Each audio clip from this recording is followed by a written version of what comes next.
উনি মন গাওড়াবেন না, ব্লক পর্যন্ত এসেছেন, ওটাই অনেক বড় কথা। এবং আমি এটাই বিশ্বাস করি যে এখানে যতটা 37 ক্লাস্টারের আমার 74 স্কুল মানে 74 আইটেমস বা 74 পার্টিসিপেন্টস এখানে অংশগ্রহণ করেছে, আশা করি সবাই এই 74ই ডিস্ট্রিক্টে যাওয়ার যোগ্য। দুর্ভাগ্যবশত আমাদেরকে এটা 6টা নেমে আনতে হয়েছে বিভাগীয় নিয়ম অনুসারে। একটা যারা এখানে জাজ থাকবেন, আমি জাজদেরকে অনুরোধ করেছি, আগেই বলেছি যে জাজ আমার কাছে মানে হিডেন ছিল। এখানে যে এখনো কোন 4জন জাজ হবে মোটামুটি ধরুন একমাত্র সুফিয়ান স্যার ছাড়া আর কেউ বলতে পারে না, শুধু আমিই জানি। আমি যে 4জনকে সিলেক্ট করব, এই 4জন যে মার্ক দিবেন তার এভারেজের উপর আপনাদের মার্কিং করা হবে। তদুপরি এর পরেও এটা নিয়ে আমরা একটা বেঞ্চ বসবো শেষ হওয়ার পরে, দেখে যাতে ডিস্ট্রিক্ট লেভেল থেকে আমরা যাতে মানে ভালো পারফরমেন্স করে আসতে পারি।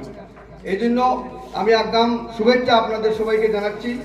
আর এখনই আমাদের এটা চালু হবে। আমি সুফিয়ানকে 2-4টা কথা বলার জন্য অনুরোধ করছি। ধন্যবাদ স্যার। সম্মানিত আজকের এখানে উপস্থিত অতিথিবৃন্দ, বিভিন্ন স্কুল থেকে আগত শিক্ষক শিক্ষিকা বৃন্দ, বিশেষ করে আজকের এই টিএলএম এক্সিবিশনে অংশগ্রহণ করা সকল বিজ্ঞ শিক্ষক বৃন্দ, স্যার অনেক কিছু বলেছেন এবং টিএলএম এক্সিবিশন কিভাবে হবে এবং ডিস্ট্রিক্ট লেভেল কিভাবে হবে, কোন জিনিসগুলোর উপর স্ট্রেস বা জোর দিতে হবে সেটুকু বলে দিয়েছেন। প্রথমে বলে রাখি, অনভিজ্ঞতা আমার কাছে যে এত বড় একটা আয়োজন। আমি ভেবেছিলাম আর প্রোগ্রামের মতো ব্লক লেভেল অ্যাক্টিভিটিস, বিশেষ করে সিলেক্টেড কয়েকটা ক্লাস্টার আসবে আর ছোট্ট একটা প্রোগ্রাম হবে। টিএলএম কর্নার যেভাবে বলি, একটা কর্নারই জায়গা হবে। কিন্তু এখানে এসে এই যে মেলা সমুদ্রের মতো একটা এক্সিবিশন থেকে সত্যি আমার দারুণ আনন্দ লাগছে এবং তার বিপরীতে একটু নিষ্প্রভ লাগছে যেন আপনারা সবাই এক একজন গবেষক, এক একজন এন্টারপ্রেনার, এক একজন উদ্যোক্তা। আমরা দেখি যেভাবে শিল্প মেলায় সকল এন্টারপ্রেনার বা উদ্যোক্তা তাদের শিল্প নিয়ে হাজির হন, আজকে আমাদের এই টিএলএম মেলায় বিভিন্ন স্কুল থেকে অভিজ্ঞ শিক্ষক শিক্ষিকা বৃন্দ আপনাদের সেই পসরা নিয়ে হাজির হয়েছেন। তো আজকে এই অনুষ্ঠান হচ্ছে একটা জিনিসের উপর নির্ভর করে, সেটা হচ্ছে টিএলএম। শিল্প মেলায় বিভিন্ন রকম শিল্প থাকবে, আমাদের শিল্প এখানে টিএলএম, যেটাকে বলা হয় টিচিং লার্নিং ম্যাটেরিয়াল। আরো ভালোভাবে বলে টিচিং লার্নিং ইকুইপমেন্ট বলা যেতে পারে যদি সায়েন্সের দৃষ্টিকোণ থেকে দেখা যায়। তো টিএলএমটা কি, কেন বানানো হয় এবং এর সাইকোলজিক্যাল পার্সপেক্টিভ কি, সেই সব কিছু আপনাদের জানা আছে, কারণ আপনারা ECE early childhood education, FLN foundational literacy and numeracy, এই সব কিছুর সাথে ওয়াকিবহাল, কারণ ঘন ঘন এগুলোর উপরে ইন্ডাকশন ট্রেনিং হচ্ছে, রেসিডেন্সিয়াল নন রেসিডেন্সিয়াল ট্রেনিং হচ্ছে। টিএলএম এক্সিবিশনের এই উপলক্ষে আর কি মাত্র 2টি কথা তার উপর বলতে চাই।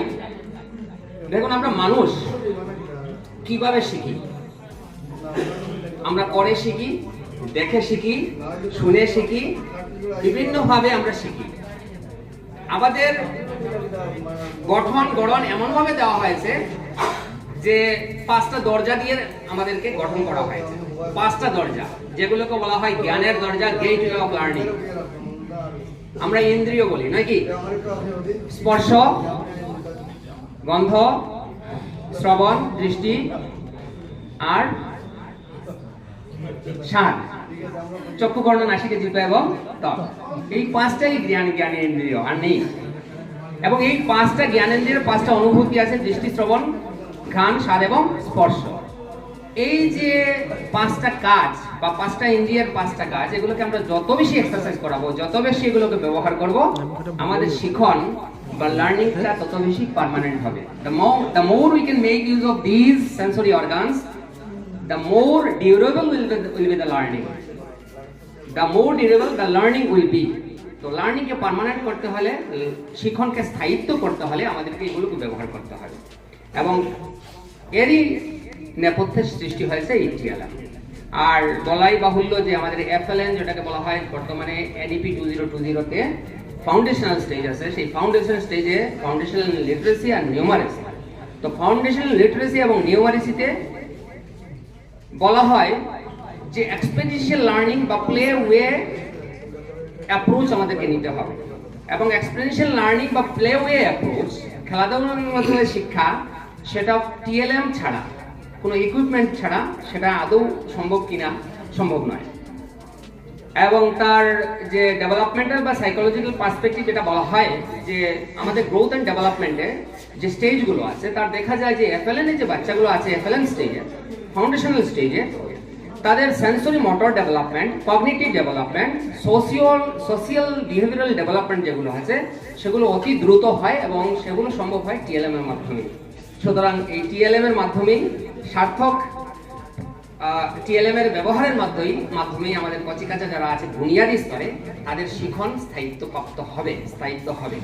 আমি আশা রাখি আজকের এই TLM মেলা শিক্ষণ সামগ্রী মেলা একটা বাস্তবিক একটা শিল্প মেলার আকার নেবে। ধন্যবাদ। বলতে বলেছিলেন, আমি ভুলে গেছি যে আমাদের যে TLM গুলো আমরা দেখব, সেই দেখার মধ্যে কিছু ইন্ডিকেটর আমরা ফলো করব। সেই ইন্ডিকেটরের মধ্যে মেইন আছে কারিকুলাম অ্যালাইনমেন্ট। আপনি যা TLM যেটা বানিয়েছেন সেটা ফাউন্ডেশনাল স্টেজের সাথে কতটুকু রিলেভেন্স রাখে বা সম্পর্ক রাখে। 2 নম্বর হচ্ছে লার্নিং আউটকাম। আমরা যা কিছু শিখাই না কেন, যা কিছু পড়াই না কেন, যা কিছু করি না কেন, তার একটা শিখন উদ্দেশ্য আছে। সেটা নলেজ পার্সপেক্টিভ হতে পারে, আন্ডারস্ট্যান্ডিং হতে পারে, সেটা হতে পারে অ্যাপ্লিকেশন বা স্কিলের স্তরেরও হতে পারে, সেটুকুন আমরা দেখব। আর এনগেজমেন্ট, ডিউরেবিলিটি, ইনক্লুসিভনেস এবং is of use, cost effectiveness, এগুলো দেখা হবে। কিন্তু সবচেয়ে বড় যে জিনিসটা দেখা হবে প্রেজেন্টেশন। আমি আহামরি একটা কিছু বানিয়ে নিলাম, হ্যাঁ, কিন্তু যদি প্রেজেন্টেশন ঠিক না থাকে, সেটাকে যদি আমি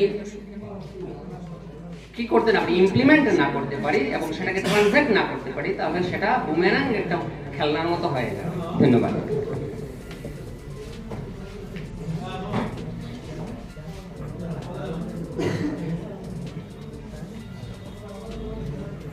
এবারে আমাদের এই প্রেজেন্টেশন পর্ব শুরু হবে। তো স্যার ঘোষণা করবেন কারা কারা আপনাদের এই প্রেজেন্টেশনটা জাজমেন্ট করবেন। তো এরপরে যাদের ইয়ের মধ্যে জাজমেন্টের মাধ্যমে আমাদের এই FLN এর এক্সিবিশন পর্বটা শুরু হবে।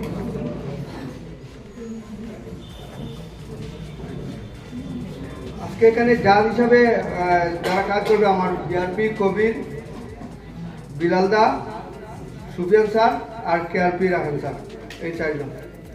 আর আমরা তো আছি ওভারঅল, আমরা দেখবো সবাই। এখন আমরা স্টার্ট করে নেব।